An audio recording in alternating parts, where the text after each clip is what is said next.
ఏదో చిన్న పిల్లలు మున్సిపల్ కమిషనర్ కింద ఉంటాడు. లెటర్ ప్యాడ్ల మీద కాంప్లైంట్ మున్సిపల్ వాళ్ళకి కూడా మేము ఇంటికి 150, 200 వేసుకుంటా క్లీన్ చేపిస్తున్నాము మున్సిపల్ వాళ్ళతో. మరి ఎందుకు మున్సిపల్ ఉన్నారు వ్యవస్థ, మున్సిపల్ వ్యవస్థనే తీసి పడేయండి. కౌన్సిలర్ ఫోన్ చేస్తా, కౌన్సిలర్ లేపడు. ఎమ్మెల్యే ఫోన్ చేస్తా, ఎమ్మెల్యే రాడు. ఎందుకన్నా వ్యవస్థ? లేకపోతే మీరు బతుకురా, మీ ఓట్లు మాకు అద్దను, మేము వెయ్యలేయం. ఏదో రకం బతాం, కైకిలు చేసుకుని ఏదో రకం బతాం, ఏమని వేసుకుంటాం. ఓట్ల కోసం రాగానే ఓట్లేరి 500 ఎందుకు ఇది బతుకు? రాకూరు రాజకీయ నాయకులు అంటూ మా కాలనీకే రాకూరి. అందరం వచ్చి మాకు ఇన్ని పైసలు వేసుకో, మేమనే రోడ్లు ఏమైనా వేసుకుంటాం. ఒక్క రాజకీయ నాయకుడు మా కాలనీకి రాకూరి. మనిషికి పైసలు వేసుకుని కైకిలు చేసుకున్నా మేము రోడ్లు బాగు చేసుకుంటాం.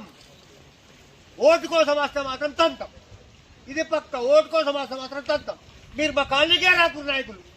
సీతాకత్తది అటే పోతాడు, చెబిల సమస్య అటే పోతాడు. రమణారెడ్డి గారు అయితే పత్తన్న లేడు.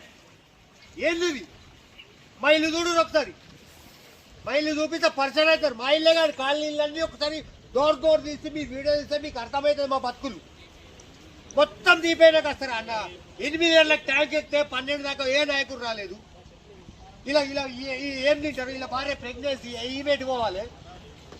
పరిస్థితి ఎట్లా? నాయకులు రారే. మేము రాకురే. మీ రోడ్లు పైన మేము మనిషికి 5, 10 ఏడాది దాకా జమ చేసుకుని మేము చేసుకుంటాం. నాయకులు మాత్రం రాకూరు.